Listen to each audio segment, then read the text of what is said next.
గట్టిగా చెప్దామా? యవనస్తులు గనక శబ్దము ఘనంగా రావాలి. ఓకేనా? దేవునికి స్తోత్రము కలుగును గాక. Very good. సకల ఘనత మహిమ ప్రభావములు మన తండ్రి అయినటువంటి దేవునికి అనునిత్యము మనందరి యథార్థమైనటువంటి జీవితముల ద్వారా చెందును గాక. ప్రభునామన ప్రియులైన మీ అందరికీ, యవనస్తులైనటువంటి మీకు, పిల్లలకి, రాబోయేటువంటి కాలానికి మారబోయేటువంటి దేవుని పరిచారకులైనటువంటి మీ అందరికీ ప్రభునామమున పేరు పేరున శుభాభివందనములు తెలియజేస్తున్నాను. ప్రియమైనటువంటి దేవుని వారలారా, ఈరోజు మనం ధ్యానించబోయేటువంటి అంశము, నేర్పించేది దేవుడు, నేర్చుకున్నవాడు విజ్ఞుడు. నేర్పించేది దేవుడు, నేర్చుకున్నవాడు విజ్ఞుడు. నేర్చుకున్నవాడు, నేర్చుకునేవాడు కాదు, నేర్చుకున్నవాడు విజ్ఞుడు. ఓకే, ప్రియ దేవుని వారలారా, యవ్వనము మనిషి జీవిత కాలంలో అత్యంత ఉద్విగ్నకరమైనటువంటి, ఉత్కృష్టకరమైనటువంటి, ఉడుకు రక్తము కలిగి మనస్సు ఉరకలేస్తూ ఉంటూ మంచి చాకచక్యత, నేర్చుకునేటువంటి ఉత్సుకత, నేర్చుకున్నటువంటి దానిని క్రియారూపంలో పెట్టగలిగేటువంటి వాడి వేడి కలిగినటువంటి వయస్సు ఇది. ఈ వయస్సులో ఎంతైనా నేర్చుకోగలం, ఏమైనా చెయ్యగలం. అయితే మంచి నేర్చుకుంటే మంచివారై మంచి క్రియలు చేస్తారు, చెడు నేర్చుకుంటే చెడ్డవారై చెడు క్రియలే చేస్తారు. ప్రాముఖ్యంగా మనము ఏ వాతావరణంలో ఉంటున్నామో, మన చుట్టూ ఎవరు ఉంటున్నారో, వారు కుటుంబ సభ్యులు కావచ్చు, బంధువులు కావచ్చు, స్నేహితులు కావచ్చు, కాలేజీ వాతావరణం కావచ్చు, ఎవరితోనైతే మనం ప్రత్యక్షంగా పరోక్షంగా సంబంధ బాంధవ్యాలు కలిగి ఉంటున్నామో,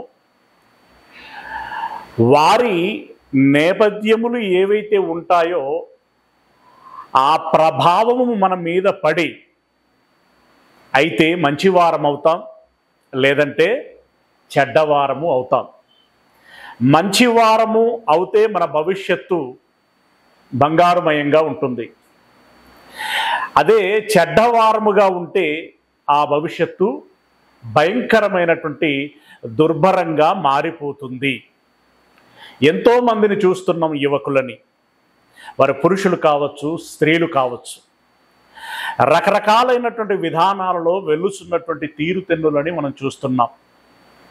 ప్రియమైనటువంటి దేవుని వారలారా, అలాంటి భవిష్యత్తు కలిగినటువంటి యవనస్తులైనటువంటి వారికి ఏ రకమైనటువంటి చెడు పొడ సోకకుండా కడు జాగ్రత్తగా కాపాడుకోవలసినటువంటి బాధ్యత తల్లిదండ్రులకు ఉంది, సంఘస్థులకు ఉంది, సంఘ కాపరికి ఉంది, సంఘ పెద్దలైనటువంటి వారికి ఉంది. వీరు చేస్తున్నటువంటి ప్రయత్నము ఏదైతే ఉందో, కల్పిస్తున్నటువంటి అవకాశం ఏదైతే ఉందో, దానిని అందిపుచ్చుకోవలసినటువంటి బాధ్యత యవనస్తులైనటువంటి వారికి ఉంది. వారు సద్వినియోగము చేసుకోవాలి, ప్రతిదినం సద్వినియోగము చేసుకోవాలి. మరి మంచి ఈ క్షేమం, మంచి భవిష్యత్తు ఇది ఎక్కడ దొరుకుతుంది? ఎవరు ఇవ్వగలరు? అనంటే మహామహుడైనటువంటి మన కన్న తండ్రి ప్రేమకి, దయకి, కరుణకి, వాత్సల్యానికి, పలు విధములైనటువంటి మేలులకి ఆద్యము ఆయన, మూలము ఆయన. ఆయన నుండే జ్ఞానము లోకములోనికి వచ్చింది. ఆయన నుండే మంచి అనేటువంటిది ఈ లోకములోనికి వచ్చింది. ఆయన వలననే ప్రేమ అనేటువంటిది ఈ లోకములో పంచబడింది. అలా ఆయన అన్నింటికీ మూలమై ఉంటున్నాడు. ఆ దేవుని దగ్గర మనకు మంచి అంటే ఏంటి, మంచి క్రియలు అంటే ఏంటి, ఆ మంచి వలన కలిగేటువంటి ప్రయోజనం ఏంటి అని తెలుసుకోగలిగేటువంటి అవకాశము ఉంటుంది. ఈరోజంటే మనం ఉన్నాం, మనకు మన అమ్మా నాన్నలు చెబుతారు అని అనుకుంటాం, మన గురువులు చెబుతారు అని అనుకుంటాం, లేదంటే మేధావులైనటువంటి వారు ఏదో మాధ్యమముల ద్వారా తెలియచేస్తారు అని మనం అనుకుంటూ ఉంటాం. అయితే అమ్మా నాన్నలకైనా, గురువులకైనా, మేధావులకైనా ఎక్కడి నుండి వచ్చి ఉంటుంది? వారి పూర్వీకుల నుండి వారికి వచ్చి ఉంటుంది. వారి పూర్వీకులకు ఎక్కడి నుండి వచ్చి ఉంటుంది? ఇలా మనం వెనక్కి వెళుతాం. వెనక్కి వెళితే అంతిమంగా మనకి ఎవరు కనపడతారు? ఒక అబ్రహాము కనపడతాడు, ఒక నోవహు కనపడతాడు, ఒక మానోహ కనపడతాడు, ఒక హేబేలు కనపడతాడు. అవునా? వీరికి ఎలా తెలుసు ఇది మంచి ఇది చెడు అని? ఈవెందో ఆజ్ఞాతిక్రమం చేసినటువంటి ఆదాము అవ్వలకు కూడా ఇది మంచి ఇది చెడు అని తెలుసా తెలియదా? తెలుసు. తెలియచేసినటువంటి వారెవరు? దేవుడు. పండు తింటే చెడు ఉంటుందా అండి అని అంటే, ఈరోజు మొక్క జాతులలో విషపు మొక్కలు కూడా చాలా ఉంటాయి. కాయ జాతులలో పండ్ల రకాలలో కూడా విషపు పండ్లు కాయలు ఎన్నో ఉంటాయి. అయినప్పుడు మొక్కే కదా అని ప్రతి ఆకును తినకూడదు కదా, పండే కదా అని చెప్పి ప్రతి పండును తినకూడదు కదా. సృష్టిని కలగజేసినటువంటి దేవుడికి ఏది మంచిది ఆరోగ్యకరమైనటువంటిది, ఏది చెడ్డది విషతుల్యకరమైనటువంటిది, ఏది ఏ మేరకి మనకు ప్రయోజనము చేస్తుంది అని ఎరిగినటువంటి వాడు అనేటువంటి విషయం ఆయనకు చాలా చిన్నది. ఎందుకంటే కలుగచేసిందే ఆయన కాబట్టి. కలుగజేయబడినటువంటి ఉద్దేశములో కూడా ఇదిగో ఇవి ఈ విధానాలలో ఇందుకోసము ఉపయోగపడాలని చేసినటువంటి వాడు ఆయన. ఆ విధంగా ఈ పంచభూతములతో కూడినటువంటి ప్రకృతిని కలగజేసి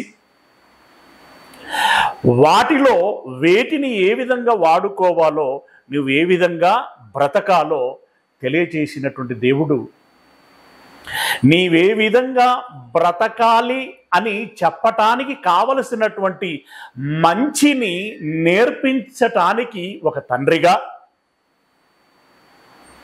ఆ మాటకు వస్తే ఒక తల్లిగా, ఒక రాజుగా, ఇంకా ఎన్నెన్నో ఔన్నత్యము కలిగినటువంటి మూర్తివత్వము కలిగినటువంటి పెద్దవాడుగా మనకు నేర్పించటానికి ఎంతో కుతూహలముతో ఉన్నాడు ఆయన. ఆదాముకి ఏ విధంగానైతే చెప్పాడో, అబ్రహాముకి ఏ విధంగానైతే చెప్పాడో, ఆ తదుపరి ఉన్నటువంటి ఇన్ని తరాల నుండి ఎంతమందికి ఆయన చెబుతూ వచ్చాడో, ఇప్పటికీ కూడా అలసిపోనటువంటి వాడుగా ఆయన మనకు మంచి నేర్పించాలని తాపత్రయపడుచునే ఉన్నాడు. అందుకోసం ఏమంటున్నాడో తెలుసా?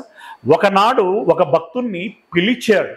ఏమని పిలిచాడు అనంటే, కీర్తనల గ్రంథము 32వ అధ్యాయము 8వ వచనం. కీర్తనల గ్రంథము 32వ అధ్యాయము 8వ వచనం ఏమంటున్నాడు? నీకు ఉపదేశము చేసేదను, నీవు నడవవలసినటువంటి మార్గమును నీకు బోధించెదను. ఏమంటున్నాడు? నీకు ఉపదేశం చేస్తాను. ఉపదేశం అంటే మంచి మాటలు నీకు చెబుతాను. చెప్పి నీవు నడవవలసినటువంటి మార్గమును నీకు తెలియచేస్తాను. ఏ త్రోవలో వెళ్ళాలి?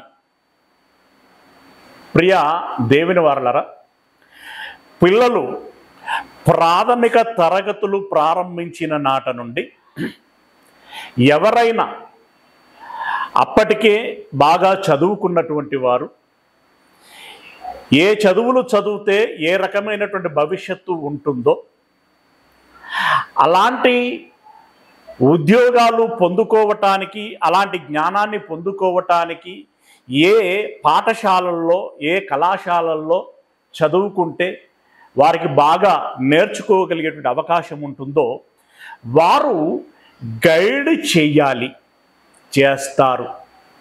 వారు చేసినట్లుగా ఈ పిల్లలు గనుక పాటించినట్లయితే, అంటే వెళ్ళుమన్న కళాశాలకి వెళ్ళి వినుమన్న పాఠాలను విని నేర్చుకొని కష్టపడినట్లయితే, వారు ఆ విధంగా ముందుకు వెళ్ళినట్లయితే వారు ఒక ఉద్యోగం కావచ్చు, లేదా నలుగురికి ఉద్యోగాలను ఇవ్వగలిగేటువంటి వ్యాపారవేత్తలుగా కావచ్చు, వారు ఎదగటానికి అవకాశం ఉంటుంది.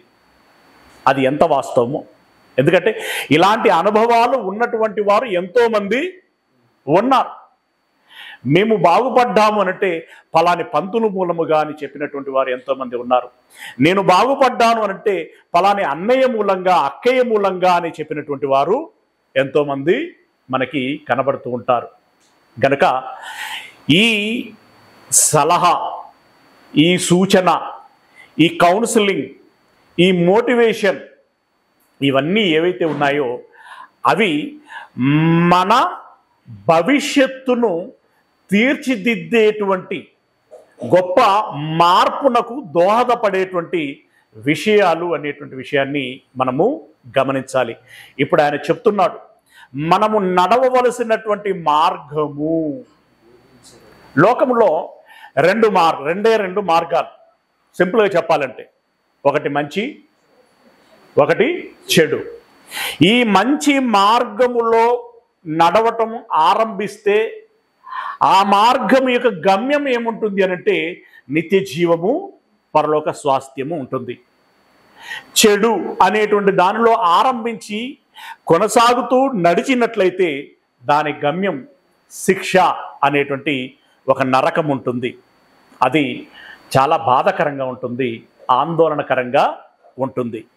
ప్రియులారా, అయితే ఏ మార్గములో నడిచి ఏ భవిష్యత్తును పొందుకుంటే బాగుంటుందో ఆ మార్గమును నేను నీకు నేర్పించెదను అని అన్నాడు.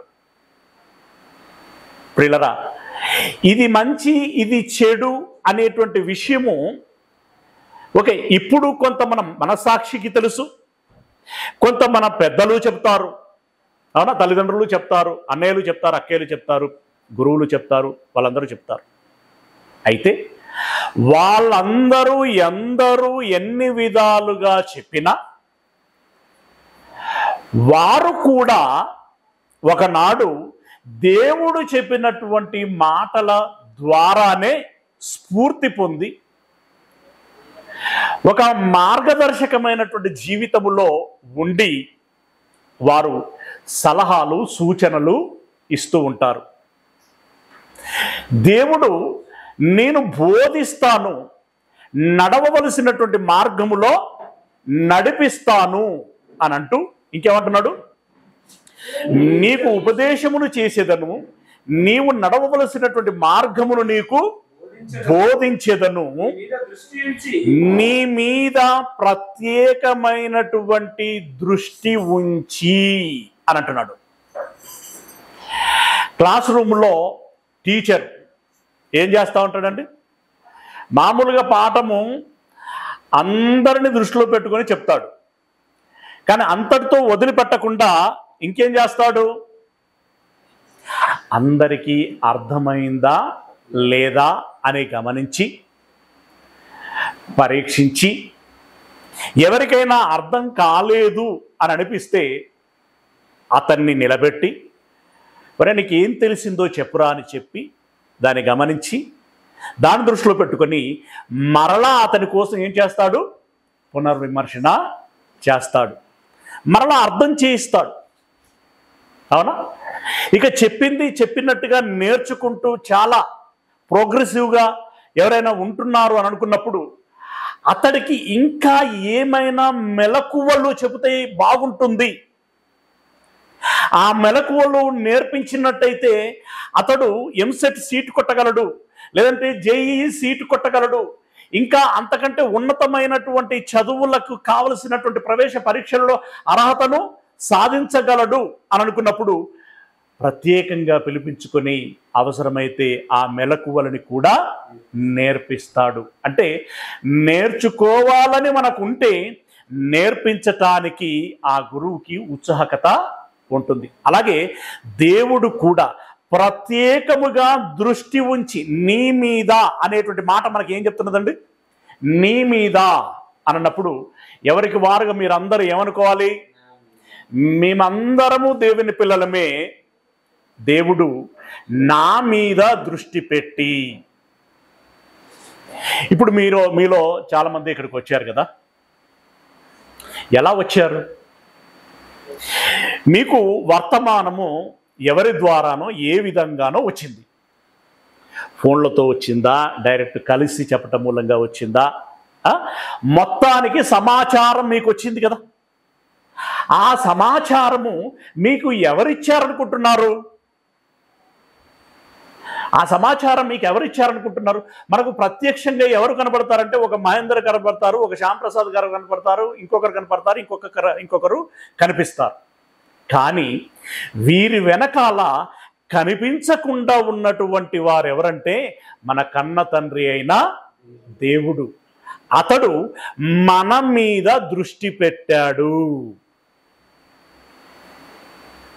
ఒకసారి ఆలోచించండి, ఎవరికి వారుగా గొంతెత్తి చెప్పండి, దేవుడు నా మీద దృష్టి పెట్టాడు అని అనండి.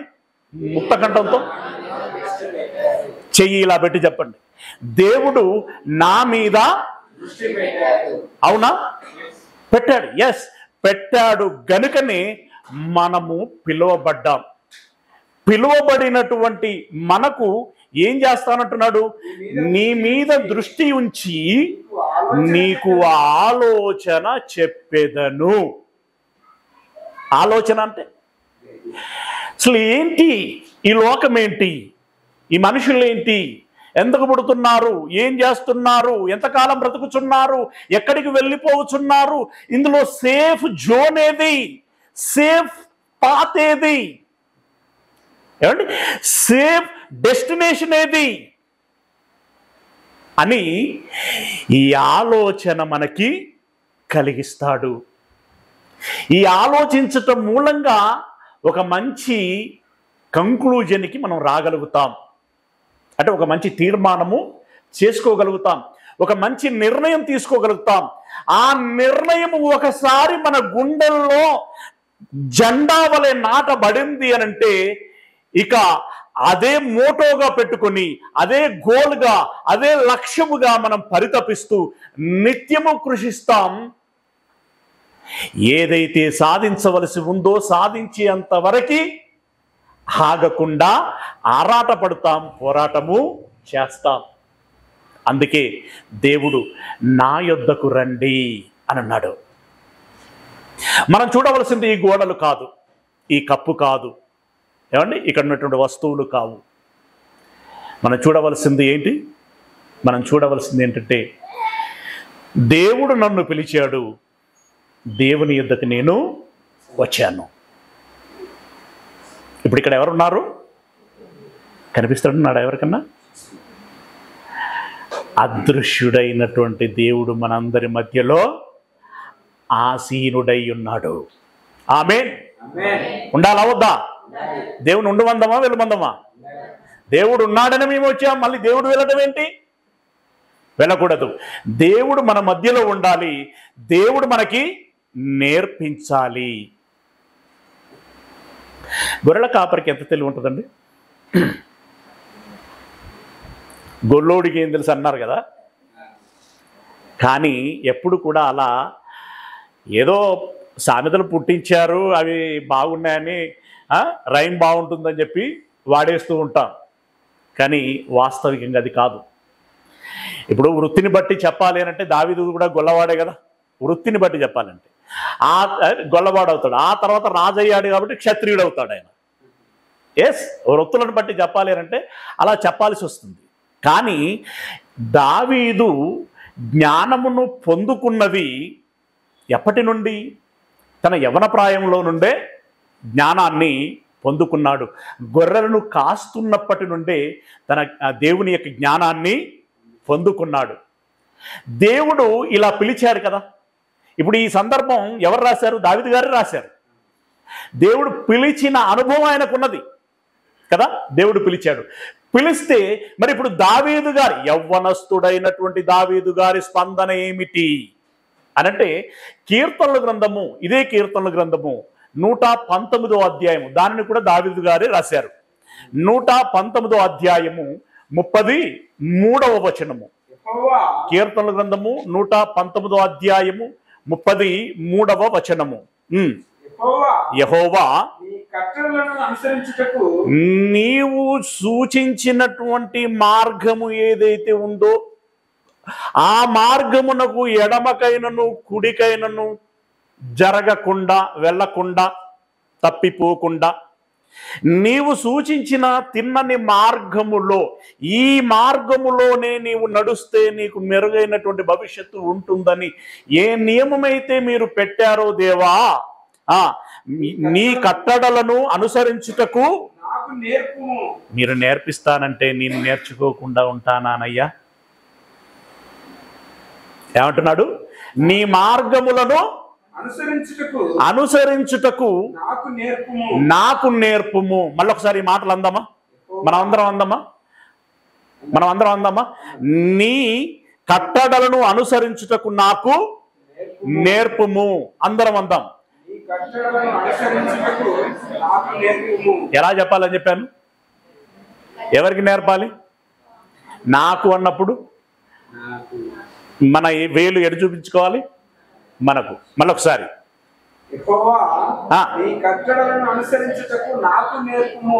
అందరూ గొంతు కలపల. మళ్ళొకసారి అందరం.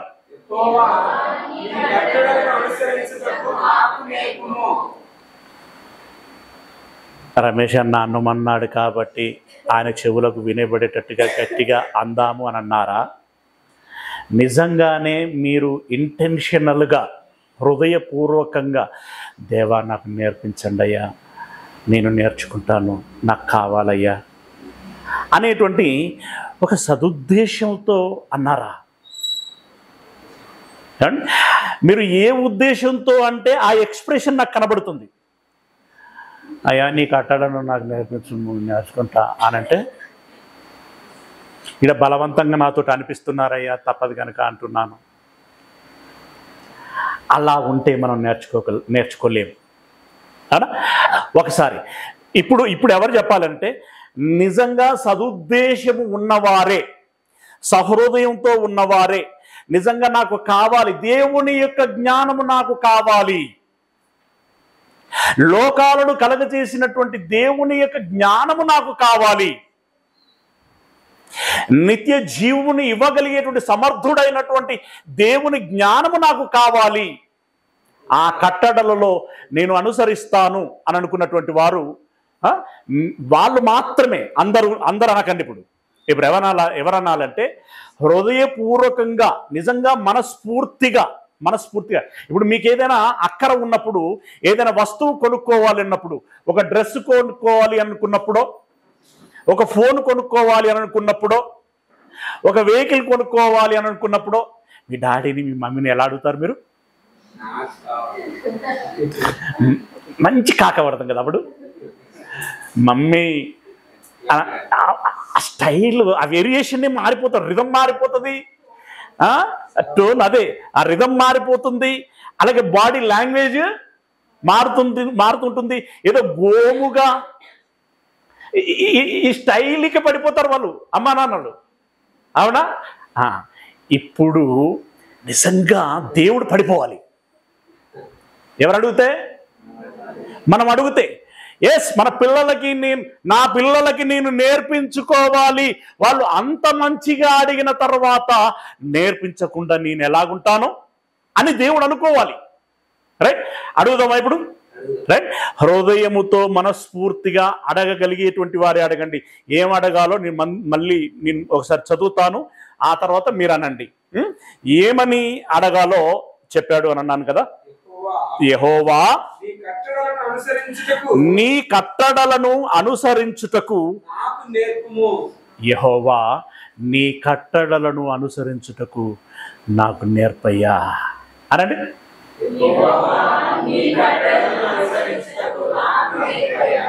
ఇప్పుడు యెహోవా అనే చోట దేవుడు అనేటువంటి పదం పెట్టి అనండి. రైట్?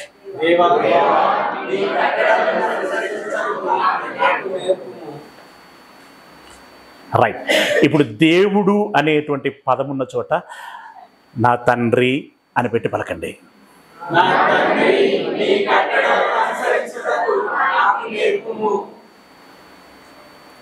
దేవునికి స్తోత్రము కలుగును గాక. ఆ విధంగానే జరుగును గాక. ఏం తమ్ముడు అంత కొట్టినట్టు చూస్తున్నావు? ఈడెవర్రా మమ్మల్ని ఇరికిస్తాడు అనుకుంటారా? చాలా సంతోషం. రైట్? నీ కట్టడలను అనుసరించుటకు నాకు నేర్పుము, అప్పుడు నేను కడమట్టుకు వాటిని గైకొందును. కడమట్టుకు అనంటే ఎప్పటిదాకా? ఊపిరి ఉన్నంత వరకు, లక్ష్యము ఛేదించేంత వరకు. ఎన్ని అపాయములు వచ్చినా, ఎన్ని కష్టములు వచ్చినా, అడ్డంకులు వచ్చినా, ఇబ్బందులు వచ్చినా, శోధనలు వచ్చినా ఆగిపోకుండా దినదినము నేను సాగిపోతూనే ఉంటాను. ఇంతకంటే మనకు కావాల్సింది ఏముంటుందండి? నేర్పించేది దేవుడు, నడిపించేది దేవుడు అన్నప్పుడు ఇక మనకు వచ్చిన కష్టం ఏంది? దేవా చిత్తం, మీరు చెప్పినట్టుగా వినటానికి, నేర్చుకోవటానికి, నడవటానికి నేను సిద్ధంగా ఉన్నాను.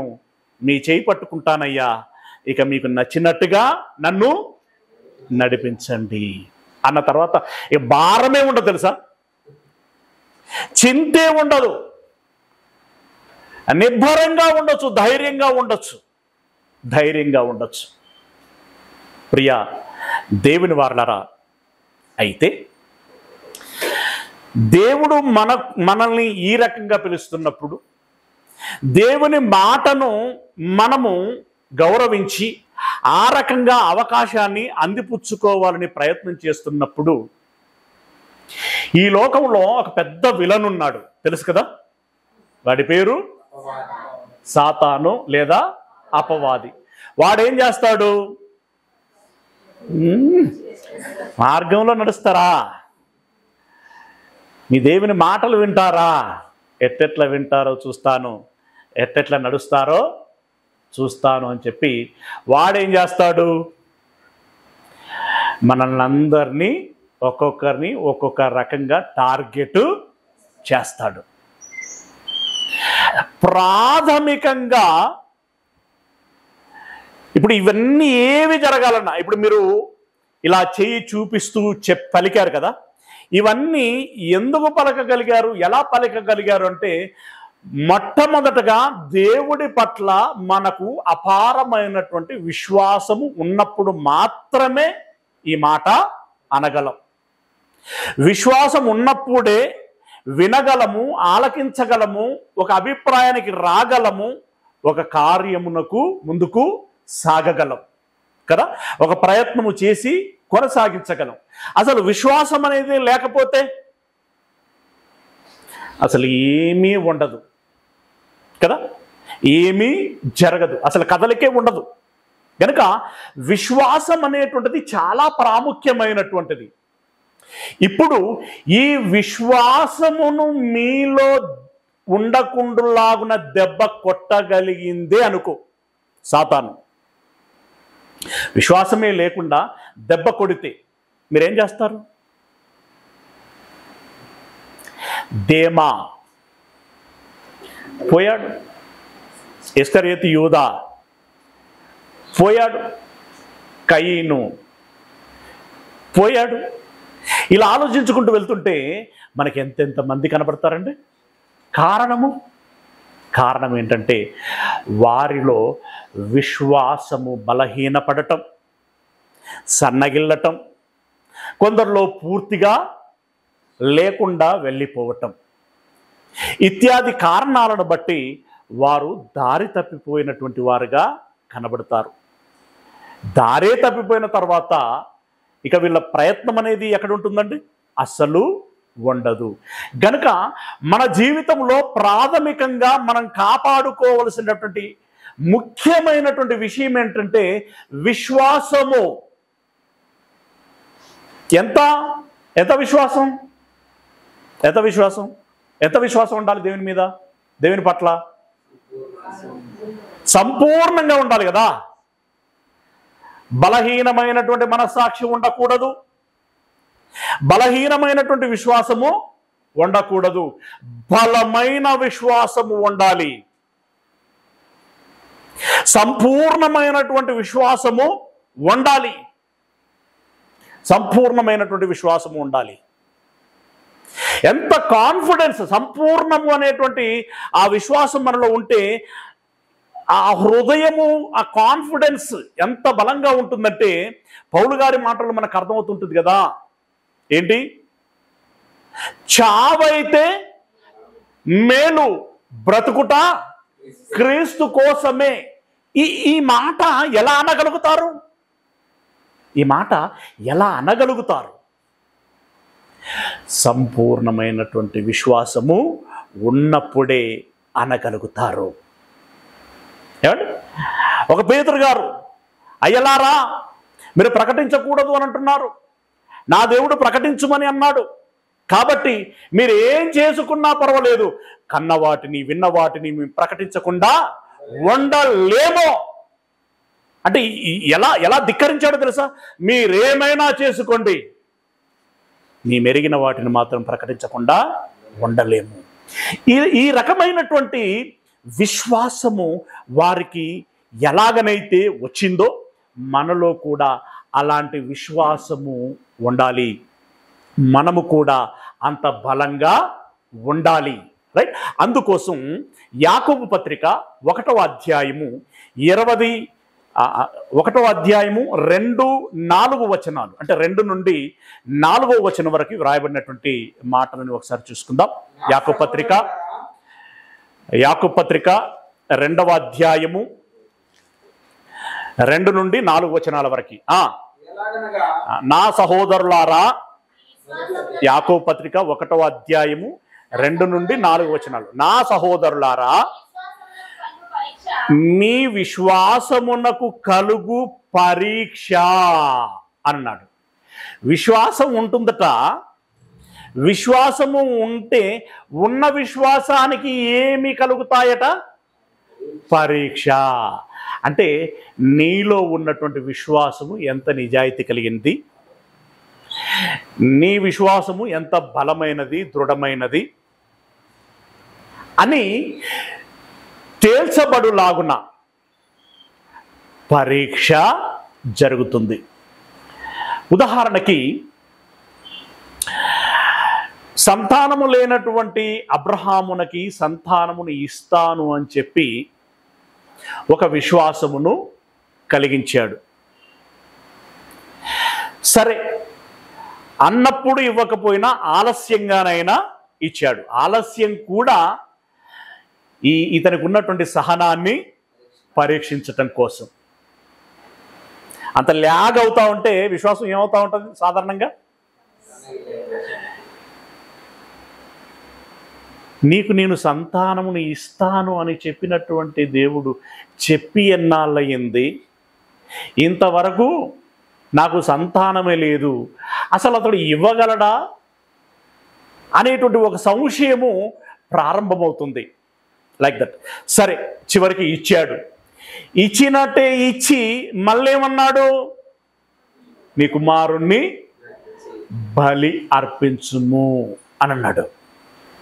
బలి అర్పించుమని అన్నాడు. అలా కుమారుణ్ణి బలి కోరటం మూలంగా ఆ విషయములో కూడా అబ్రహాము విశ్వాసము కలిగినటువంటి వాడుగా తనను తాను నిరూపించుకున్నాడు. అవునా? అబ్రహాము తన యొక్క విశ్వాసాన్ని నిరూపించుకున్నటువంటి వాడుగా కనబడతాడు. అదేవిధంగా ఒక యోబు బాగా ఆశీర్వదించబడ్డాడు, బాగా బ్రతికాడు, విశ్వాసం కూడా బాగానే ఉంది. కానీ అదే విశ్వాసము బాగలేనప్పుడు ఉంటుందా, ఉండగలదా? చూద్దాము అని చెప్పి ఏం చేసిండు? కటిక దరిద్రుని చేసిండు. ఆ పిమ్మట భయంకరమైనటువంటి చర్మ వ్యాధి వచ్చులాగునా చేశాడు. ఎంత చేసినా అతడు మాత్రం ఏమనగలిగాడు? యెహోవా ఇచ్చెను, యెహోవా తీసుకొనెను, యెహోవా నామమునకు ఘనత కలుగును గాక, మహిమ కలుగును గాక, స్తోత్రము చెల్లును గాక అన్నట్టుగా అతడు మాట్లాడటం మనకు జరుగుతుంది. ఓకే, ఇవి జాగ్రత్తగా గమనించండి. అబ్రహాము విషయంలో దేవుడే నేరుగా పరీక్ష పెట్టాడు. కానీ యోబు విషయంలో దేవుడే నేరుగా పరీక్ష పెట్టాల. పరీక్ష పెట్టాలి అని చెప్పి సాతాను వెంటపడింది. దేవుడు దానికి ఏం చేశాడు? పర్మిషన్ ఇచ్చాడు. ఆ విధంగా శోధించబడ్డాడు, శోధనతో పాటు పరీక్షించబడ్డాడు. ఏమండి? దాంట్లో యోబు తనను తాను నిరూపించుకున్నాడు. ఇక ఆ పిమ్మట ఒక యోసేపు, ఈ ఫరో యొక్క సేనాధిపతి, బాడీ గార్డ్లకి నాయకుడు. ఏం పేరు ఆయన పేరు? పోతిఫర్. అవునా? ఆయన ఒక భార్య ఉంది. ఆ ఇంట్లో యోసేపు పని మనిషిగా కుదిరాడు, మనకు తెలిసింది. ఇప్పుడు యోసేపుకి ఏమైనా శోధన వచ్చిందా? శోధించేది ఎవరు? దేవుడా సాతానా? సాతాను. ఏ రూపంలో వచ్చింది? పోతీఫరు భార్య రూపంలో వచ్చింది. ఇప్పుడు అతని విశ్వాసమును అతడు కాపాడుకున్నాడా, పోగొట్టుకున్నాడా? కాపాడుకున్నాడు. విశ్వాసమునే కాదు, పరిశుద్ధతని కాపాడుకున్నాడు. విశ్వాసమును కాపాడుకున్నాడు, పరిశుద్ధతని కాపాడుకున్నాడు. ఇలాగే ఈ విధంగానే మన విశ్వాసం, ఒక నిమిషం, ఈ విధంగానే మన విశ్వాసమును దెబ్బ కొట్టులాగునా, తప్పించులాగునా మనకు కూడా ఏమేమి రావచ్చు? పరీక్షలు రావచ్చు, అదేవిధంగా శోధనలు రావచ్చు. అవి ఎవరి ద్వారా వస్తాయి? మనతో ఉన్న వారిలో ఎవరితోనైనా రావచ్చు. మనతో ఉన్నటువంటి వారిలో ఎవరితోనైనా రావచ్చు. అది జాగ్రత్తగా మనం గమనించాలి. శోధన, అలాగే విశ్వాసము. ఇప్పుడు ఇందులో విశ్వాసము అనేటువంటి మాట వచ్చినప్పుడు నేను అడుగుతున్నాను, దేవుడు నేర్పిస్తున్నాడు, నేను నేర్చుకుంటాను, నేర్చుకున్నటువంటి దానిని అనుసరించి నేను నడుచుకుంటాను అనేటువంటి విశ్వాసము గనుక మనలో ఉంటే, ఆ విశ్వాసం గనుక మనలో ఉంటే, మిగిలిన ఇంకేదైనా చేయాలి అని అన్నప్పుడు, ఇంకేదైనా అనంటే ఉదాహరణకి మనకు ఆ విశ్వాసము ఉంటే, దేవుడు అన్నాడు మీరు విశ్వసించి, దాన్ని ఇంకొక పదంలో ఏమన్నాడు? నమ్మి బాప్తిస్వం పొందినవాడు రక్షించబడును, నమ్మని వానికి శిక్ష విధించబడును అని అన్నాడు. ఇప్పుడు బాప్తిస్వము తీసుకోవటానికి యవ్వనస్తులు ఆలస్యం చేస్తున్నారు అంటే కారణము ఏమై ఉండొచ్చు? చాలామంది పిల్లలు అంటే సదుద్దేశంతో చెప్తా ఉంటారు, కానీ దానిలో ఉన్నటువంటి మతలబును మనం అర్థం చేసుకోవాలి. ఏంటి? నేను మరలా తప్పిపోతానేమో, ఏమవుతానేమో, తప్పిపోతానేమో. అంటే ఇప్పుడు వాళ్ళ మీద వాళ్ళకి ఏమి లేదు, నమ్మకం లేదు. వాళ్ళ మీద వాళ్లకు లేకపోవటంతో పాటు దేవుడు నన్ను నడిపిస్తాడు అనేటువంటి నమ్మకం కూడా లేదు. అంటే దేవుని మీద కూడా సరి అయినటువంటి నమ్మకము లేదు. నిజంగా బాప్తిసం తీసుకున్న తర్వాత ఒక వ్యక్తి మనలోనికి వస్తారు. ఎవరైనా పరిశుద్ధాత్ముడు వచ్చి ఏం చేస్తాడు, మనల్ని నడిపిస్తాడు, బలపరిచి ప్రోత్సహించి నడిపిస్తాడు. ఆ నమ్మకం ఉంటే నేను ఒకసారి ఒక నిర్ణయం తీసుకున్నాను, ఒకదానికి కమిట్ అయ్యాను అనంటే దాని నుండి నేను తప్పను. ఇంకేమైనా కష్టము అనిపిస్తే పరిశుద్ధాత్మని యొక్క సహాయంతో నేను ముందుకు ఛేదించుకుంటూ సాగుతాను అనేటువంటి అభిప్రాయంలో ఉండగలుగుతాను. అలాంటి విశ్వాసము మనలో ఉండాలి. ఇంకా ఏమంటున్నాడు, మీ విశ్వాసమునకు కలిగేటువంటి పరీక్ష ఇది మంచికా చెడ్డకా? మరి ఇప్పుడు యోసేపు శోధించబడ్డాడు, యోబు శోధించబడ్డాడు, అబ్రహాము పరీక్షించబడ్డాడు, ఇంకా ఎంతో మంది భక్తులు ఎన్నో రకాలుగా పరీక్షించబడ్డారు, శోధించబడ్డారు. ఏమండి, మొదటి శతాబ్దపు క్రైస్తవులు ఏమయ్యారు, చెదిరిపోయారు. ఎందుకు? హింసలు కలిగినందుకు. హింసలు ఎవరు కలిగించారు? యూదులు. అంటే ఈ శోధన అనేటువంటిది ఎవరి రూపంలో వచ్చింది? యూదుల రూపంలో వచ్చింది. వారు చెదిరిపోయారు. చెదిరినా వారు ఏం కోల్పోలేదు, మనుషులుగా ప్రాంతం మారారే తప్ప గుండెల్లో ఉన్నటువంటి విశ్వాసము మారలేదు. ఆ విశ్వాసము కలిగి ఉన్నారు. ఈ విశ్వాసము కలిగి ఉండాలి అనంటే, ఈ విశ్వాసము కలిగి ఉండటానికి నువ్వు ప్రయత్నిస్తే సహజంగానే నీకేమొస్తుందో తెలుసా? మీరు ఒకసారి ఆలోచించండి. నీ కొడుకును బలి చేయరా అని దేవుడు అన్నప్పుడు అబ్రహాముకి ఏ భావోద్వేగం కలగకుండా ఉండుంటుందా? అయినా మౌనంగా తన భార్యకు కూడా చెప్పకుండా నా కొడుకు, నా ప్రతిరూపము అని తీసుకెళ్ళి సమర్పించటానికి సిద్ధపడ్డాడు.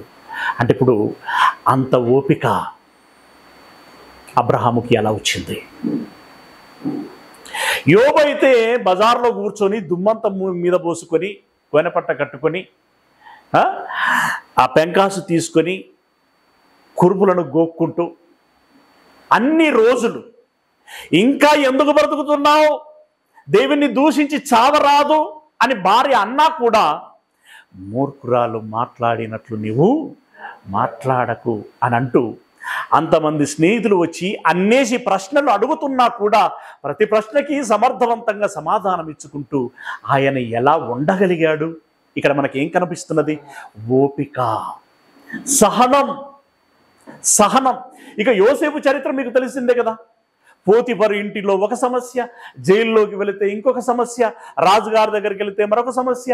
ఇలా ఎన్ని సమస్యలు వచ్చినా కూడా వాటిని ఎదుర్కోగలిగాడు అంటే బలమైనటువంటి కారణం ఏంటంటే ఒకటి విశ్వాసం మూలంగా వచ్చినటువంటి పరీక్ష మూలంగా ఏమొచ్చింది అనంటే, పరీక్ష ఉండటం మూలంగా ఏమొచ్చింది అనంటే ఓపిక లేదా సహనం. కొంతమంది పిల్లలు అస్సలు పుస్తకాలు పట్టుకోరండి. చదువు అంటేనే వాళ్ళకు అసహనం, చిర్రెత్తుకొస్తుంది. మమ్మీ ఊకే చెప్పక మమ్మీ చదువుకో అని ఈ రకమైనటువంటి ఇరిటేషన్తో ఉంటూ ఉంటారు. కానీ పరీక్షలు దగ్గర పడుతున్నాయి అనంగా సీరియస్గా అర్ధరాత్రుల వరకు ఎవరు కదిపినా కూడా, ఒరే చిన్నోడా ఈ దుకాణం దగ్గర వేదరా, మమ్మీ నేను చదువుకోవాలి, నన్ను డిస్టర్బ్ చేయకు. అరే ఇన్ని రోజులు లేనటువంటి ఓపిక ఇప్పుడు ఎందుకు వచ్చింది, ఇప్పుడు ఎలా వచ్చింది అనంటే పరీక్ష.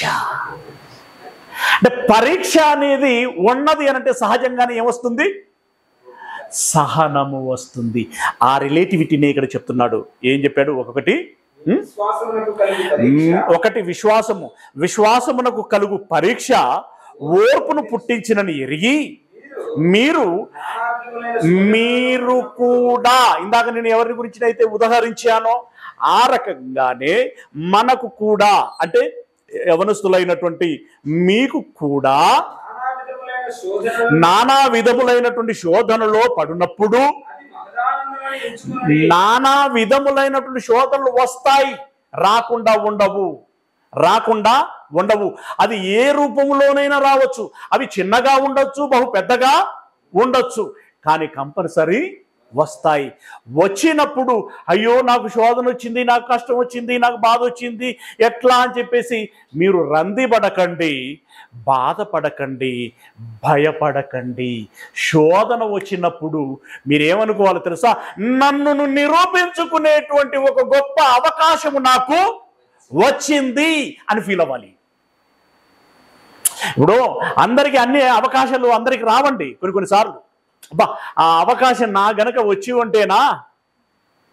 అంటే గల్లీ క్రికెటర్లు చాలా మంది ఉంటారు, మంచి ఛాంపియన్లు ఉంటారు అందులో, కానీ పాపం సోర్స్ లేక ఏమవుతారు? ఆగిపోతారు. కానీ అతడికే ఒకసారి అంతర్జాతీయ మ్యాచ్లో ఆడగలిగే అవకాశం వచ్చిందనుకోండి, దాన్ని ఎలా ఫీల్ అవ్వాలి? అమ్మో ఇప్పటికిప్పుడు అంతర్జాతీయ మ్యాచ్ అంటే ఎట్లా అని నువ్వు అనకూడదు. అంది వచ్చింది అవకాశం, నేను నన్ను నిరూపించుకోవాలి అనేటువంటి సెల్ఫ్ మోటివేషన్ నీకు ఉండాలి. దేవుడు ఎలాగో చెబుతాడు, దైవజనుడు ఎలాగో చెబుతారు, నీ చుట్టూ ఉన్నవారు ఎలాగో చెబుతారు. అందులో ప్రోత్సహించేవారు ఉంటారు, నిరుత్సాహపరిచేవారు కూడా ఉంటారు. కానీ నువ్వేం తీసుకోవాలి? నిరుత్సాహాలన్నింటిని పక్కకు పెట్టి ప్రోత్సాహాలను తీసుకొని మంచి స్పిరిట్తో నీవు ప్రయత్నం చేయాలి. రైట్? ఆ రకంగా రకరకాలైనటువంటి శోధనలలో పడినప్పుడు అది మహా ఆనందమని ఎంచుకొనుడి. మీరు ఇలా ఆ శోధనలు జయించటానికి మీరు గనక ప్రయత్నం చేస్తూ ఉంటుంటే మీరు ముందుకు సాగినట్లయితే ఏమవుతారు మీరు అంటే మంచి మెచ్యూర్డ్ పర్సన్స్గా గ్రోత్ అవుతారు అంటున్నాడు. మీరు మంచి పరిపూర్ణులుగా మారుతారు అంటున్నాడు. ఆ మాట ఇక్కడ చూడండి, మీరు సంపూర్ణులను అనునాంగులు అంటే ప్రోత్సహించబడటం, ఊరడింపబడటం. ఏమండి? ఊరడింపబడటం. ఓకే, వెరీ గుడ్ రా, మంచి ప్రయత్నం చేస్తున్నావు, క్యారీ ఆన్. మంచి ఫ్యూచర్ నీకున్నది, ఉంటుంది డెఫినెట్గా. మంచి గిఫ్ట్ను నీవు పొందుతావు, మంచి రెమ్యునరేషన్ నీకు వస్తుంది, మంచి ప్రతిఫలం నీకు వస్తుంది అని ఊరడింపు, ఒక పరిపూర్ణత, ఒక ఊరడింపు. ఆ తర్వాత ఏ విషయములోనైనను ఛాలెంజ్, ఏ విషయములోనైనను, అది ఆత్మ సంబంధమైనటువంటి విషయంలో కానివ్వండి, శారీరక విషయములో కానివ్వండి, ఏ విషయములోనైనను కొదవ లేని వారునై ఉండునట్లు ఓర్పు తన క్రియను కొనసాగింపనీయుడి. గ్రామటికల్గా ఇవి తార్కిక పదాలుగా ఉంటాయి, కానీ కొంచెం నెమ్మదిగా దృష్టి పెట్టి ఆలోచించగలిగితే ఇట్లే అర్థమైపోతాయి. అక్కడ ఉన్నటువంటి మాట ఏంటంటే, ఏ విషయములోనైనను కొదవలేని వారై ఉండునట్లు. మీకు కొదవ అనేటువంటిది ఉండదు, దేవుడు ఇస్తున్న వాగ్దానం అది. ఆమేన్. దేవుడిస్తున్నటువంటి వాగ్దానం ఏమని ఇస్తున్నాడు? మీకు ఏ కొదవ ఉండదురా, ఏ కొదవ ఉండదు బిడ్డ, మీరు భయపడకండి, అభయం ఇస్తున్నాడు ఆయన. కానీ ఎప్పుడు వెంటనే వాడినటువంటి పదాన్ని చూడండి, ఓర్పు అనేటువంటిది ఒకటి ఉంటుంది అని ఇందాక గమనించా కదా. సహనమట ఏం చేయాలట? సహనము నీకుంటే ఆ సహనముతో చేయవలసిన పని నీవు చేస్తా ఉంటావు.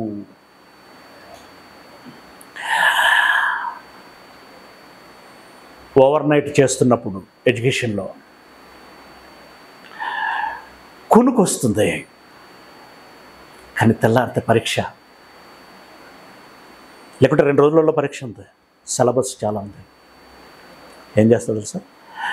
బయటికి వెళ్ళి చల్లటి నీళ్ళు తీసుకొని ముఖం కడుక్కొని, అవునా, అవసరమైతే అవకాశం ఉంటే ఒక ఛాయ్ తాగి మళ్ళీ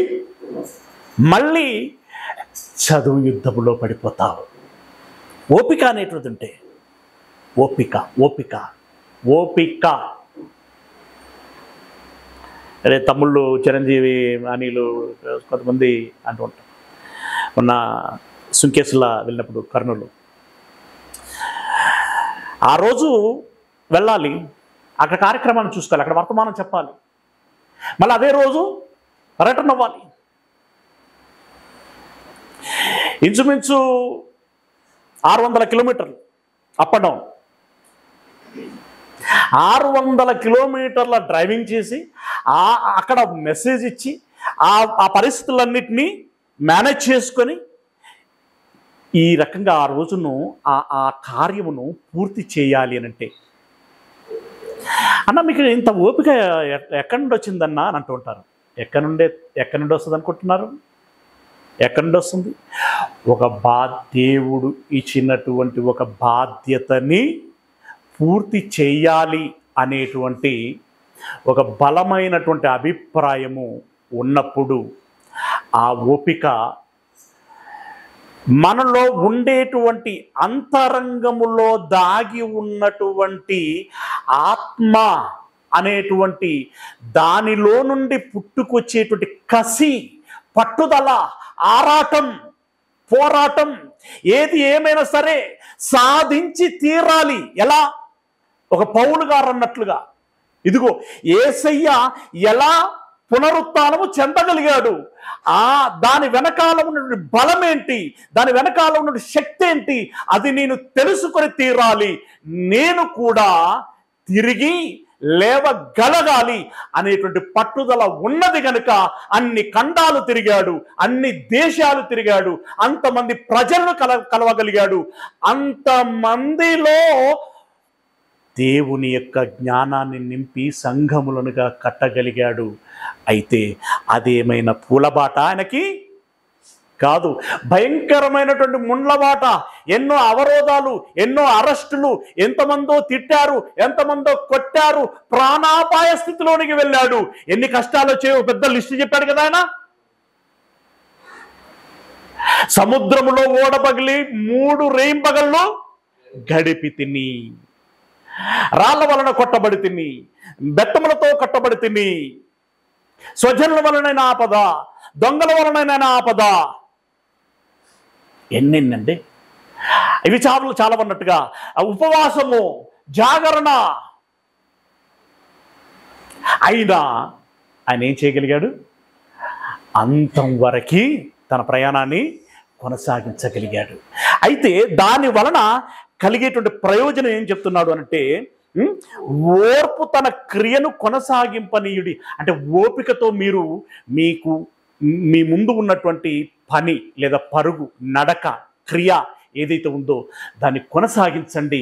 తద్మూలంగా నేను మీకు ఏమి ఇస్తాను అనంటే, ఏ విషయంలో మీరు కొదవలేనటువంటి వారుగా ఉంటారు అని దేవుడు అభయమిస్తున్నాడు.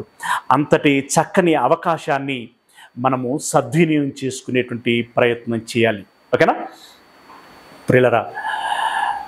ఇంకొక మాట చెప్పి ముగిస్తాను. ఏంటి ఆ మాట అనంటే, యవ్వనస్తులమైనటువంటి మనకు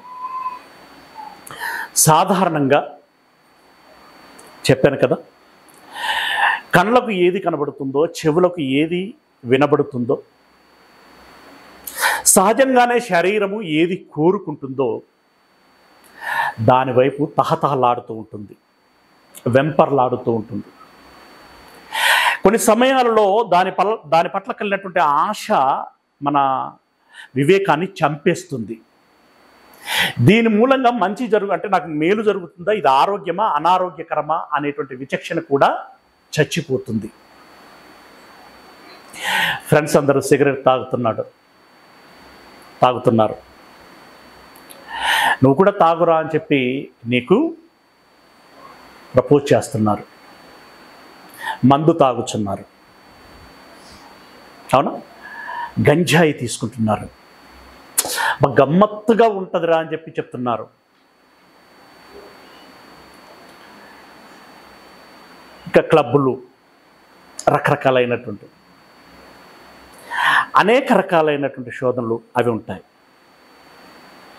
ఇంకొక వైపు ఏముంటాయంటే మంచి ఆటలు, మంచి పాటలు, మంచి విద్య, మంచి భోజనం, మంచి అనేటువంటి ఇప్పుడు కొంతమంది కొన్ని హాబీలు ఉంటాయి. పుస్తక పఠనం, అవునా, సంగీతం, ఇలా రకరకాలుగా ఉంటాయి.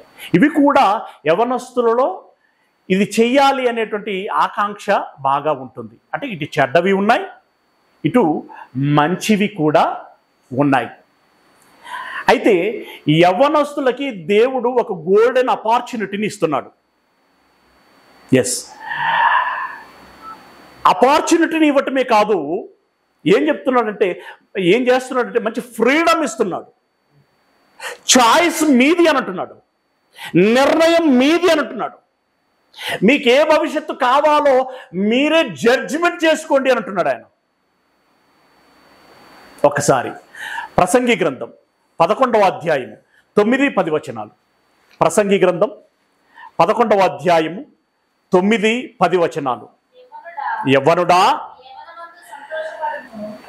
ఎంత మంచిగా చెప్తున్నాడంటే, నువ్వు హ్యాపీగా ఉండరా. మన అమ్మ నాన్నలు కూడా చెప్తారు హ్యాపీగా ఉండని. ఎలా? మంచి భోజనం చేయి, కడుపు నిండా తిను, తినకపోతే మరి గదిరించి తినిపిస్తారు, అవునా? ఏమంటే ఇంట్లో కొత్త బట్టలు ఉన్నా కూడా నువ్వు చిరిగిపోయిన పాత బట్టలు వేసుకుంటున్నావు అనుకో, మరి ఏంట్రా నువ్వు కొత్త బట్టలు ఉన్నాక పాత బట్టలు ఎందుకు వేసుకుంటావు? కొత్త బట్టలు వేసుకో, దర్జాగా ఉండవు, అవునా? రోజు ఆ రూట్లో బస్సులు లేవు, కానీ నడిచిపోతూ వస్తున్నావు కాలేజీకి. నువ్వు నడిచిపోతాను అని అంటున్నావు, కానీ డాడీకి మనసు ఒప్పట్ల. ఒరే, నువ్వు నడిచేందుకు పోవాలరా, నేనున్నాను, నీకు వెహికల్ కొనిస్తాను, దాని మీద జాగ్రత్తగా వెళ్ళిరా, సమయాన్ని సేవ్ చేసుకో, ఆ సమయాన్ని చదువుకోవటానికి ఉపయోగించుకో.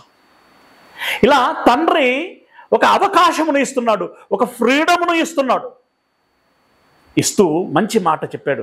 మీరు ఒకసారి గమనించండి. ప్రసంగి గ్రంథము 11వ అధ్యాయము చదవండి. యవ్వనుడా, నీ యవ్వనమందు సంతోషపడుము, నీ యవ్వన కాలమునందు నీ హృదయమును సంతుష్టిగా ఉండనిమ్మో. ఇక్కడ రాజీ లేదండి, సంతోషంగా ఉండు, సంతుష్టిగా ఉండు అని చెప్తూనే ఇంకేమన్నాడు? నీ కోరిక చొప్పునను నీ దృష్టి యొక్క ఇష్టము చొప్పునను ప్రవర్తింపుము. అయితే అని అన్న దగ్గర మతలబు ఉంది. నీ మనసుకు నచ్చింది సెలెక్ట్ చేసుకో, దాన్ని అనుభవించడానికి ప్రయత్నం చేయి. నీ మనసుకు నచ్చినటువంటి దాంట్లో పరిగెత్తు, నీ మనసుకు నచ్చిన దాంట్లో జీవించు, నీ మనసుకు నచ్చిన దాంట్లో నీవు నీ సంతోషాన్ని వెతుక్కొని ఆస్వాదించు. కానీ ఒక విషయం చెప్తున్నాను బిడ్డ, నీవు సంతోషంగా ఉండకూడదు అని నేను కోరుకోవట్లేదు. నువ్వు సంతోషంగానే ఉండాలి. అయితే ఆ సంతోషం ఒకనాటి సంతోషం అవ్వకూడదు. ఆ సంతోషం 4 రోజుల ముచ్చట అవ్వకూడదు. ఆ సంతోషము శాశ్వతంగా ఉండాలి. మరి శాశ్వతంగా ఉండాలంటే మీరు నాకు ఇది నచ్చింది, నాకు ఇది సంతోషంగా ఉంది, నాకు ఇది ఇష్టంగా ఉంది అని అనిపించి నువ్వు సెలెక్ట్ చేసుకున్నటువంటిది నీకు ఎలాంటి భవిష్యత్తుని ఇస్తున్నది అనేటువంటి విషయాన్ని నువ్వు గమనించుకోవాలి. ఆ మాట ఇక్కడ చెప్తున్నాడు. ఏమంటున్నాడంటే, అయితే వీటన్నిటిని బట్టి దేవుడు నిన్ను తీర్పులోనికి తెచ్చునని జ్ఞాపకము ఉంచుకొనుము.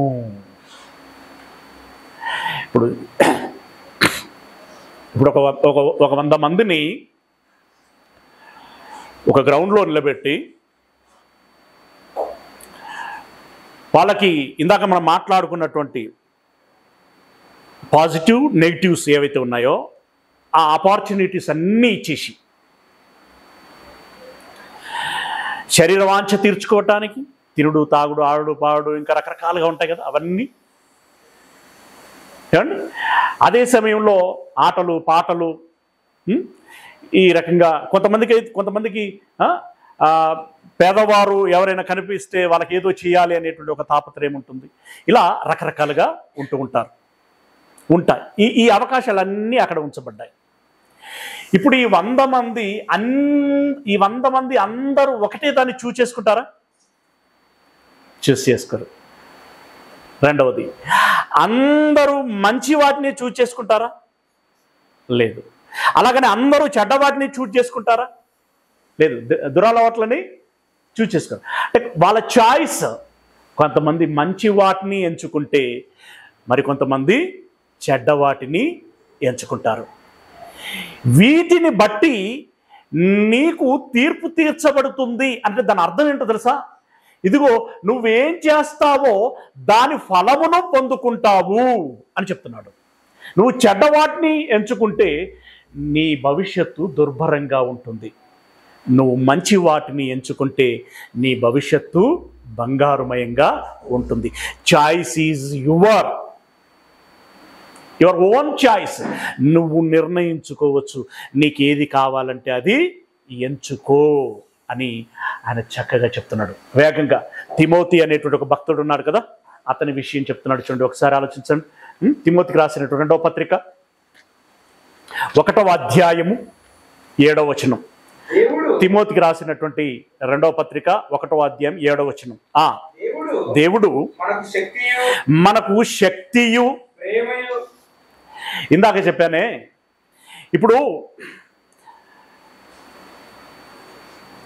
చెడ్డవి ఉన్నాయి అంటే నేను ఒక పదంతో చెప్తున్నాను, దాంతో మీరు ఇమాజినేషన్ చేసుకోవాలి. శరీర వాంఛ అందులో ఎన్ని ఉంటాయో మీరు అర్థం చేసుకోండి. ఎంత రుచి ఉంది ఒకవైపు, అది కూడా ఆప్షనల్గా వాడికి అవకాశం ఉంది. ఒకవైపు మంచి ఉంది, వాడికి మేలు చేసేది, సమాజానికి మేలు చేసేది, ఆరోగ్యదాయకమైనటువంటిది. ఇవన్నీ ఉన్నాయి.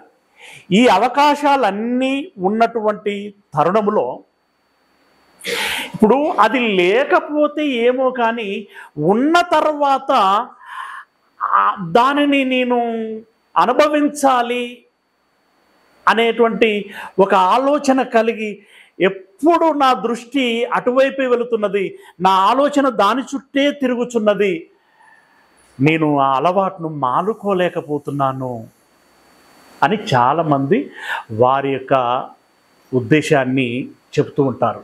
కొన్నిసార్లు ఏంట్రా ఆ అలవాటు, ఎందుకురా నీకు అది అంత అవసరం ఆరా, అది నీకు నీ ఒళ్ళు హూనమైపోతున్నది, నీ ఇల్లు గుళ్ళ అయిపోతున్నది, నీ ఆరోగ్యం పాడైపోతున్నది, నీ డబ్బులు ఖర్చు అయిపోతున్నాయి, ఇంత నష్టం జరుగుతుంటే ఇదంతా చూస్తూ మీ అమ్మ ఏడుస్తున్నది, మీ నాన్న ఏడుస్తున్నారు, ఇంత ఇబ్బందులు అంత అవసరమా అని అన్నప్పుడు వాళ్ళ నుండి ఎంత ఉడకంగా లాస్ట్కి వచ్చేటువంటి సమాధానం ఏంటంటే, నేను కూడా అనుకుంటున్నాను రా మానేయాలని, కానీ నేను మానలేకపోతున్నాను అని అంటూ ఉంటారు. మానలేకపోతున్నాను అంటూ ఉంటారు. పొద్దున్నే లేచి ప్రార్థన చేయాలి అని అనుకోండి, లేవలేకపోతున్నాను. అవునా? ఎవడైనా కాని మాట అన్నాడు ఆవేశంతో, నలుగురి ముందు అన్నాడు, పైగా ఏదో సాటు కంటే అది వేరు, నలుగురి ముందు అన్నాడు, ఆవేశం కట్టలు తెంచుకొని. ఏమంటే చెరువులో ఉన్నటువంటి నీరు కట్టను తెంచుకున్న దానికంటే వేగంగా మనలో ఉన్నటువంటి ఆవేశం కట్టలు తెంచుకొని అంతకంటే వేగంగా మాటకు ప్రతి మాట అనేస్తూ ఉంటారు. అనేటప్పుడు అంటారు, ఆ తర్వాత ఏంట్రా అంత మాట అనేస్తేవి అని చెప్పి మళ్ళీ ఒక విశ్వాసి, ఒక సహోదరుడు, ఒక భక్తుడు అడిగినప్పుడు, ఆ టైంలోనండి నేను తట్టుకోలేకపోయాను, నన్ను నేను కంట్రోల్ చేసుకోలేకపోయాను అని అంటూ ఉంటారు. అంటే దాని అర్థం ఏంటి? సహనం లేకపోయింది, నిగ్రహము లేకపోయింది. ఇలాంటివి సో మెనీ, నేను జస్ట్ అట్లా చెప్తున్నాను. ఇవన్నీ మీరు ఆలోచించుకోగలరు. దాని విషయంలో ఇక్కడ దేవుడు చెప్తున్నటువంటి మాట ఏంటంటే, దేవుడు ఏమేమి ఇచ్చాడంటే ఒరిజినల్గా స్వతహాగా బై ప్రోడక్ట్ ఏమండి, మన ఆత్మగా మనకు జన్మనిచ్చినప్పుడే దేవుడు డిఫాల్ట్గా మనలో ఈ ఆత్మలో ఉంచినవి బై డిఫాల్ట్ ఏంటి? శక్తినిచ్చాను నీకు. నీ శక్తి ఏంటో నీకు తెలియాలి ఫస్ట్. చాలా మంది అది తెలియకనే బేంబెలెత్తిపోతూ ఉంటారు, అది తెలియకనే నిర్లక్ష్యంలో ఉంటూ ఉంటారు. నేనేం చేస్తాను గది అని ఆ రకంగా ఉంటూ ఉంటారు. No, you are a power. నేనెవరిని? నిత్య శక్తిమంతుణ్ణి. నా నుండి వచ్చినటువంటి నువ్వెవడివై ఉండాలి? నిత్యము అనే సంగతి పక్క పెట్టండి, కనీసం శక్తిమంతుడవు అనేటువంటి విషయాన్ని గుర్తించను. నీకు శక్తి ఉంది. శక్తియు ప్రేమ, ప్రేమించగలిగేటువంటి గుణము ఉంది. ప్రేమించగలవు, నలుగురిని ఆదరించగలవు. ఇంకా ఆ తర్వాత ఇది ఇంపార్టెంట్. ఇంద్రియము అంటే హార్మోనల్ ఎఫెక్ట్స్ అంటుంటాం కదా, అది వయస్సు అండి. వయస్సు అలాంటిది. పోనీలే అని అంటుంటారు చూడండి. పోనీలే అనేటువంటిది అప్పుడు ఏమైనా వాళ్ళు అంటారేమో, కానీ అది పోనిచ్చే విషయం కాదు. అది ఇంద్రియములు అనంటే ఈ లోన ఉండేటువంటి కొన్ని రకాలైనటువంటి ఆర్గాన్లు, ఆ ఆర్గాన్లలో రిలీజ్ అయ్యేటువంటి హార్మోన్లు. ఈ హార్మోన్లు ఏం చేస్తాయి ఉంటాయంటే అప్పుడప్పుడు మన కళ్ళను కప్పేస్తూ ఉంటాయి, మన మనస్సును, మన విచక్షణని చంపేస్తూ ఉంటాయి. అప్పుడు ఏదో ఓవర్ కాన్ఫిడెన్స్ పెరిగిపోతూ ఉంటుంది. అది ఏం కాదులే అనేటువంటి ఒక నిర్లక్ష్య వైఖరి పెరుగుతుంది, మందబుద్ధి వచ్చేస్తుంది. ఇలా ఎన్నెన్నో జరుగుతూ ఉంటాయి. కళ్ళు నెత్తికెక్కిపోతాయి, పొగరు, ఇలా ఎన్నెన్నో జరిగిపోతూ ఉంటాయి. అయితే నువ్వు మర్చిపోకూడదు, బై డిఫాల్ట్ నీలో ఏమున్నది? ఇంద్రియ నిగ్రహము గల ఆత్మను ఇచ్చాను. నిన్ను నీవు కంట్రోల్ చేసుకోగలవు. జస్ట్ నువ్వు దానిపై దృష్టి పెట్టకపోవటం మూలంగానే కానీ, దాన్ని లక్ష్య పెట్టకపోవటం మూలంగానే కానీ నిన్ను నీవు కంట్రోల్ చేసుకోగలవు. నిజంగా అవును కదా, ఎంత మంచి విషయం మరి ఇది. ఈ మాట, నన్ను నేను కంట్రోల్ చేసుకోగలిగేటువంటి శక్తి నాకుందా? అండ్ నేను అన్యున కుటుంబంలో పుట్టాను, అన్యున కుటుంబంలో పెరిగాను, ఆ తర్వాత సత్యం తెలుసుకున్నాను, ఆ సత్యమును చేపట్టాను, ఆ సత్యమును 10 మందికి పరిచయం చేయాలనేటువంటి ప్రయత్నం చేస్తున్నాను. ఈ క్రమములో నా ప్రయాణంలో నాకు ఎదురైనటువంటి సవాళ్ళు ఎన్నో ఉన్నాయి.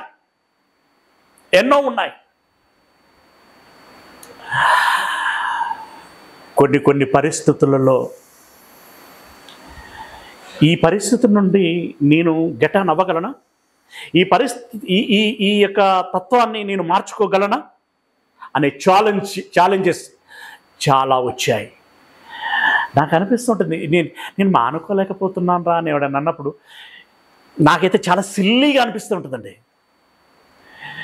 ఏంట్రా, ఏం మాట్లాడుతున్నావు? అసలు మనిషివేనా? అసలు నువ్వు దేవుని బిడ్డవేనా? నువ్వు అనవలసిన మాటేనా అది?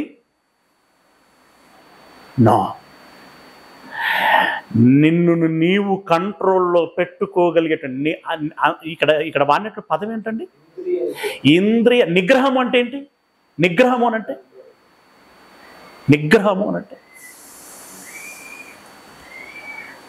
ప్రిలరా, ఈ రకరకాలైన వ్యామోహాలు వస్తూ ఉంటాయి, రకరకాలైన కోరికలు కలుగుతూ ఉంటాయి.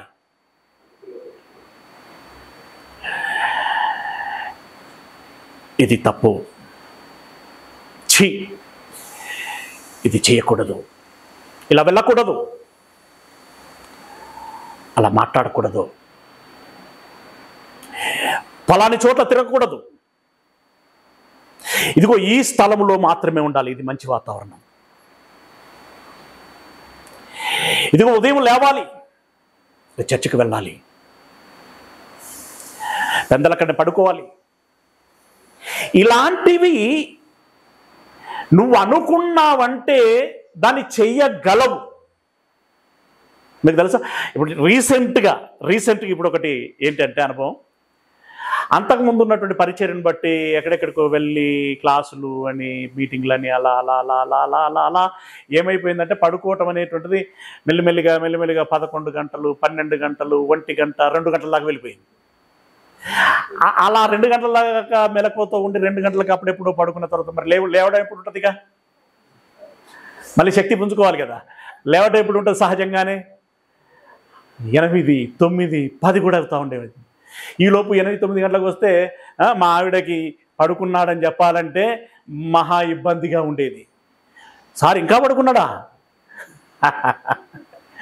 ఏమండి? అయితే ఈ మధ్యలో కొత్తగా యవనస్తులందరినీ దృష్టిలో పెట్టుకొని సంపూర్ణ బైబిలు నేర్పించేటువంటి ఒక ప్రాజెక్టుని చేపట్టడం జరిగింది. ప్రతి ఉదయం 5 గంటల నుండి 6:15 వరకు అది ప్రారంభించాలని ఈ నెలలోనే 14వ తారీఖున ప్రారంభించడం జరిగింది. మేబీ 10 డేస్ అవుతున్నట్టున్నది, అంతేనా? 10 డేస్ అవుతున్నట్టున్నది. ఈ 10 డేస్ నేను ఎన్ని గంటలకు లేస్తున్నా తెలుసా? ఎస్, అది కాన్ఫిడెన్స్, అది నిగ్రహం, అది విచక్షణ, అది నిర్ణయం, అది పట్టుదల, అది చెయ్యాలిరా అనేటువంటిది ఉండాలి, కానీ చేయకుండా ఉండలేము. అదే రమేష్ ఇప్పుడు 4 గంటలకు లేస్తున్నాడు, ఫ్రెష్ అప్ అయి 5 గంటలకు లైవ్లోకి వచ్చేస్తున్నాడు, 6 గంటల వరకు మెసేజ్ ఇస్తున్నాడు, 6:15 వరకు క్వశ్చన్లకు సమాధానం చెప్తున్నాడు. ఇంకోటి కొత్తగా యాడ్ అయింది ఏంటో తెలుసా? వాకింగ్.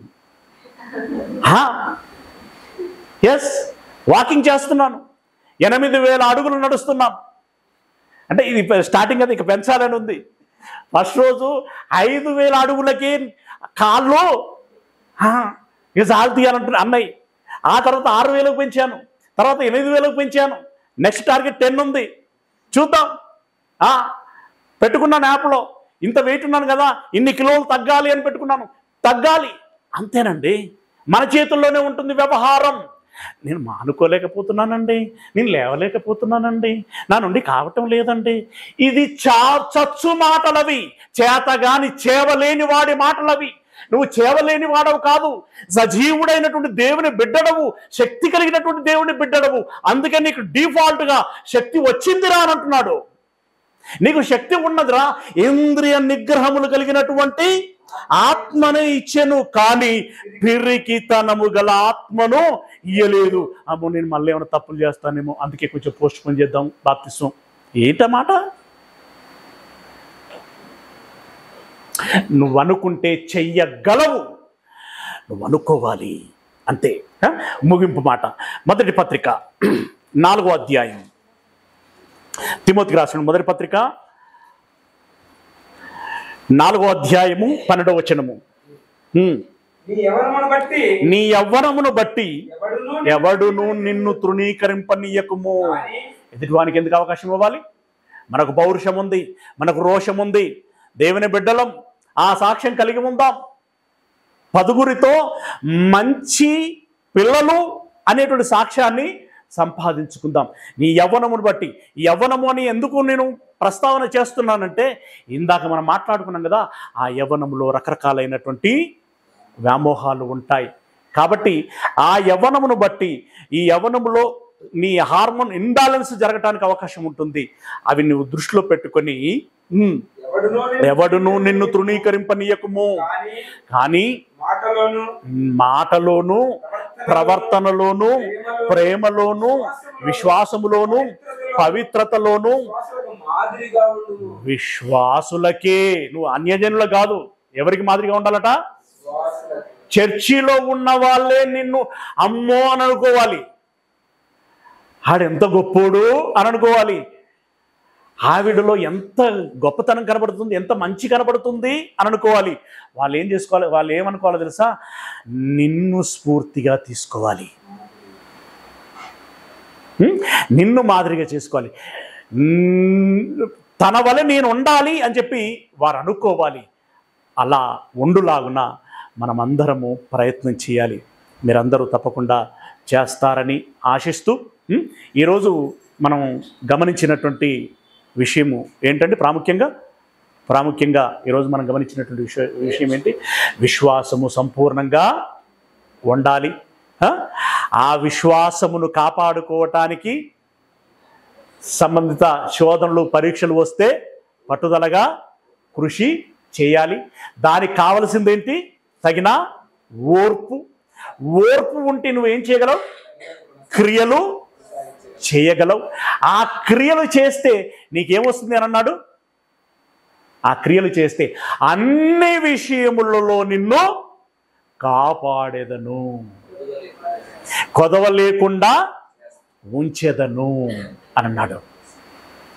మాకు కొదవ లేకుండా ఉండాలి అని అన్నవారు ఒకసారి ఆమేనండి.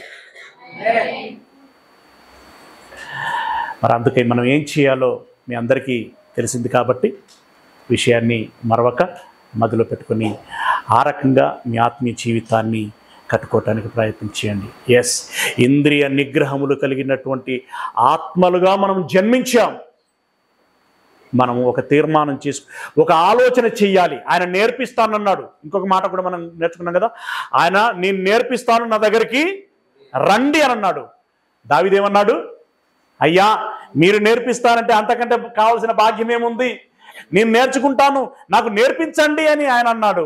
మనం కూడా నాకు నేర్పించండి అని చెప్పి దేవుణ్ణి అడిగి నేర్చుకోగలగాలి. అలా నేర్చుకున్న కొలది, జ్ఞానం పెరిగిన కొలది మన మీద మనకి కాన్ఫిడెన్స్ పెరుగుతుంది, విషయము తెలుస్తుంది. తదనుగుణంగా మనం ఏది చేపట్టాలో అది చేపడతాం, ఏ విధంగా ముందుకు సాగాలో ఆ విధంగా ముందుకు సాగుదాం. రైట్, ఇప్పుడు దేవుడు ఇక్కడికి మిమ్మల్ని పిలిచినట్టుగానే మరొక గోల్డెన్ ఆపర్చునిటీ మీకు ఇస్తున్నాడు. సంపూర్ణ బైబిల్ అవగాహన తరగతులు నిర్వహించబడుతున్నాయి. ఇది కోర్సుల వారిగా diploma in Bible theology and ఆ తర్వాత బ్యాచిలర్ ఇన్ బైబిల్ థియాలజీ అనేటువంటి కోర్సులు ఉంటాయి. డిప్లొమా కోర్సు 2 years కోర్సు ఉంటుంది. ముందు దీని ఉద్దేశం నేర్చుకోవాలనేటువంటి తాపత్రయం ఉన్నటువంటి వారికి తోడుకున్నోడికి తోడుకున్నంత అన్నట్టుగా నేర్చుకోవాలనేటువంటి తాపత్రయం ఉండి, నేర్చుకోవాలన్న కసి కొలది నేర్పించాలి అనేటువంటి సంసిద్ధతతో మేము ఉండి ప్రారంభించాం. ప్రతిరోజు ఉదయం 5 గంటల నుండి 6:15 వరకు నిర్వహించబడుతున్నది. దీనికి అందరికీ ప్రవేశం ఉండదండి.